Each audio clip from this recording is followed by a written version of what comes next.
Welcome back to the show. Now I'm going to give you my thoughts on TNA Ring of Honor and how they've improved in the last year.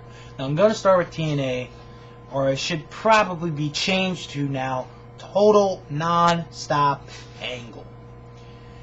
And you know, TNA, when I did this episode a year ago, I thought, here's TNA, they're on the brink, they're on the cusp of maybe being the #1 promotion in the country. They just had this unbelievable roster of wrestlers who could give you fantastic matches, and then when they got the second hour, it was so big for them, but something happened, and it just went downhill, and it's to where nobody really watches them, and it's really sad. And the reason why I said Total Non-Stop Angle is because as much as Kurt Angle is a hell of a wrestler, I think when history looks back at Kurt Angle, I think a lot of the books are going to say how good of a wrestler Kurt Angle is and was, and how he could have so many good matches. Really, Kurt Angle, in his own way, sort of is holding a little bit of power in the TNA, and you just see Kurt Angle so many times on almost every segment, and it's just ridiculous. And, almost a refreshing thing about TNA is that his wife is there, Karen Angle, and in a weird way, whenever a wrestler brings in his wife for a storyline, usually it doesn't end up being that good, or can't, it's like, this is a disaster. It's going to end up being terrible. But Karen Angle, in a weird way, and it's the same thing with Vicky Guerrero, Karen Angle sort of helps the show become so good, but yet she has like a lick of wrestling experience. Hardly that. And then here you have, Samoa Joe is the TNA Heavyweight Champion.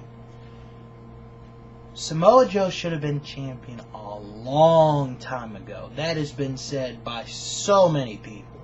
I don't know. It has to be dozens and dozens of people who have said Samoa Joe should have been champion by this time, or by this time, or by this time. I honestly felt Samoa Joe should have had the title as soon as March of 2007. That was the perfect time for him to be the champ, and I feel they blew it. All the momentum that he had when he first came, sadly, is gone. It is gone. And some people have said Samoa Joe's a sellout. You know what? He very well might be a sellout, but who knows? Samoa Joe, really, you don't really hear his name that much, I don't think, in the mainstream of wrestling. And it's really sad, because here's Samoa Joe, who should have been the next great Samoan wrestling star. Should have been maybe the greatest big man that ever set foot in a wrestling ring. And then here's TNA, and they take so long to get him the gold. It took him like 2.5 years, which really is sad. Like I just said, he should have been champion by March of 2007 at the latest. And the X Division, Jay Lethal as Macho Man, it's still fun. I still like that angle as much as I don't watch TNA. The tag team division is another problem, just like WWE. The tag team division. I think that's going to be the main point of this show today, is what I said. The tag team division, tag team division. Here's TNA. They really don't have that many teams. LAX is a good team. They're very good champions. But they need fresh, new challengers. That's a step forward with Robert Roode and James Storm. But who else can you get? But the big one, I think the best thing to happen for TNA is their women's division. I honestly believe that they have a better women's division than the WWE at this point in time.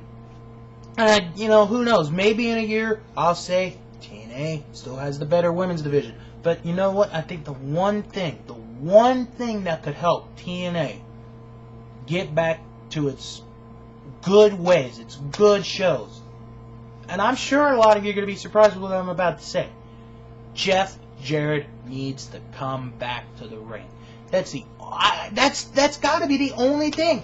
I know Jeff Jarrett hasn't wrestled in over a year because his wife died, and and I understand. But Jeff, this is your promotion.